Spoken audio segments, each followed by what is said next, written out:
Hi, let's go. Ba't ngayon ka lang? Sorry, nagsabay-sabay kasi sa elevator yung uwian kaya ang daming stop eh. Ano oras uwian yun? 4. Ano oras na? 4:15. Bakit ba galit na galit ka? Kasi kanina pa ako dito. Kaya nga, sorry na. Huwag ka na magalit. Sabi mo 5 minutes, diba? O ano oras na? Hindi na nakakatuwa, abala na. Can we not fight? Please, pagod ako. I had a very long day. Ang daming trabaho kaya sa opisina. Pwedeng ihatid mo na lang ako? Kasi nga kanina pa ako naghahantay dito. Oo nga, huwag ka na magalit. Sorry So ikaw na. nang pwede mapagod? Ha? Ang tagal ko naghahantay dito. Kuya, kung ayaw mo kong ihatid, magbubuk na lang ako ng ibang grab. Kung maka-arte ka, kala mo tsuwa kita, hindi nga tayo magkakilala eh.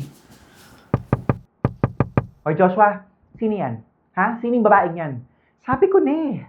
Ha? Alam ko naman na matagal nyo na akong niloloko. Ha? Pero dito pa kayo mahuhuling dalawa. Love, akala ko kasi ikaw, magkamukha kasi kayo. Bakit ka kasi biglang pumasok dito? Hindi mo alam check plate number? So, sorry, akala ko kasi NAA 4462, yung pala NAAA 4464. Kaya nga, bumaba ka na. Kuya, hindi mo ako ihahatid. Ang hirap pag-book ngayon eh. Miss, nag-aaway na kami ng girlfriend ko. Baka gusto mo nang bumaba. Grabe no, nakakatawa. Sobrang confusing kasi kanina, ikaw yung galit, tapos ako, tapos yung girlfriend mo, tapos ikaw na naman. What if magalit ako ulit? Para exciting. Boring ni tsura ng kabit mo. Ano ka araw? Naka-yellow ka pa dyan? Bumaba ka na, miss, yung girlfriend ko. O, ito na nga, sorry na.